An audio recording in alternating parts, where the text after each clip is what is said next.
વડોદરા શહેરના નવાપુરા વિસ્તારમાં આવેલ મહેબૂબપુરાના ભાથુજી મહોલ્લામાં એક ઘટના સર્જાઈ। મંદિરની રિનોવેશન કામગીરી દરમિયાન ખોદકામ કરતા બમ જેવો પદાર્થ મળી આવતા દોડધામ મચી ગઈ। રિનોવેશન કામગીરી દરમિયાન મજૂરોએ ગેસ ગ્રેનેડ જોતા પોલીસને જાણ કરી। નવાપુરા પોલીસ સહિતની વિવિધ ટીમોએ ઘટનાસ્થળે પહોંચી તપાસ હાથ ધરી। પોલીસ તપાસમાં પોલીસની જગ્યા પરથી non used hand grace grenade મળી આવ્યો। નવાપુરા પોલીસે બોમ્બ સ્ક્વોડના અધિકારીઓની ટીમને જાણ કરતા તેઓ પણ ઘટના સ્થળે પહોંચ્યા। બીડીએસની ટીમે તપાસ કરતા આશરે 50 વર્ષ જૂનો નોન યુઝ ગ્રેસ ગ્રેનેડ હોવાની માહિતી સામે આવી।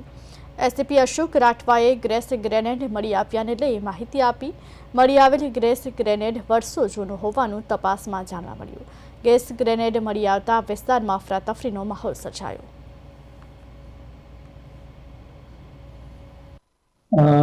આજ રોજ નવાપુરાના મહેબૂબપુરા વિસ્તારમાં જ્યાં મહેબૂબપુરા ચોકી આવેલી છે પોલીસની, ત્યાં જે મંદિર છે, મંદિર પાસે મંદિરના ટ્રસ્ટીઓ દ્વારા કોઈ કામથી ખોદકામ કરવામાં આવ્યું હતું। તો ત્યાંથી એક થીવે ગેસ ગ્રેનેડ છે જે 40 થી 50 વર્ષ જૂની બનાવટનો હોય એમ પ્રાથમિક દ્રષ્ટિએ દેખાઈ આવેલું છે, એ મળી આવેલ છે। એ મળતાની સાથે જ નવાપુરા પોલીસે અમારી બીડીએસ ટીમ છે એને ઇન્ફોર્મ કરેલું હતું અને બીડીએસની ટીમ ત્યાં આવીને ચેક કરતા આ જે ગેસ ગ્રેનેડ છે તે મૃત હાલતમાં એટલે કે ડેડ હાલતમાં છે એવું જણાવેલ હતું।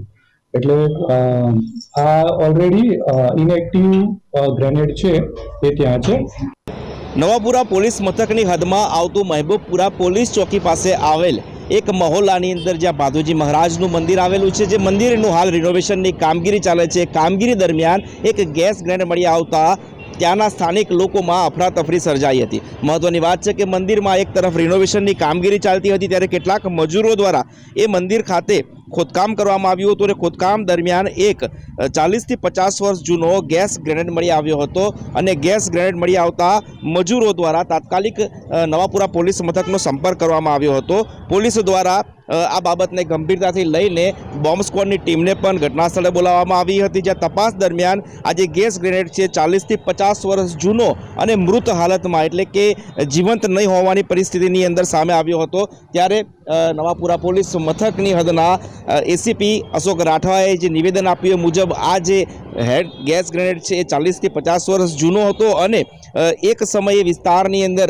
જો રાયોટિંગ જેવી પરિસ્થિતિ નિર્માણ થઈ હશે ત્યારે ફેંકવામાં આવ્યો હતો, ત્યારે તે જમીનમાં દબાઈ ગયેલો હોવાની પણ માહિતી સામે આવી છે। પરંતુ જે પ્રકારે આ ગેસ ગ્રેનેડ મળી આવતા એક સમયે વિસ્તારની અંદર લોકોમાં એક અફરાતફરી સર્જાઈ હતી, એક ભયનો માહોલ પણ ઊભો થયો હતો, કેમ કે અત્યારે જ રીતે આતંકવાદી પ્રવૃત્તિઓ થઈ રહી છે દેશભરની અંદર અને તેની અંદર અનેક વખત બોમ્બ બ્લાસ્ટના પણ કિસ્સાઓ સામે આવે છે। ત્યારે લોકો એક તબક્કે પેનિક થયા હતા, પરંતુ બોમ્બ સ્ક્વોડ દ્વારા તપાસ કરવામાં આવતા આ ગેસ ગ્રેનેડ મૃત હાલતમાં અને વર્ષો જૂનો હોવાથી ત્યાંના લોકોએ હાશકારો પણ અનુભવ્યો હતો। હાલ પોલીસ દ્વારા એ ગેસ ગ્રેનેડને કબજે કરવામાં આવ્યો છે અને તેના માટે વધુ તપાસ પણ હાથ ધરી છે।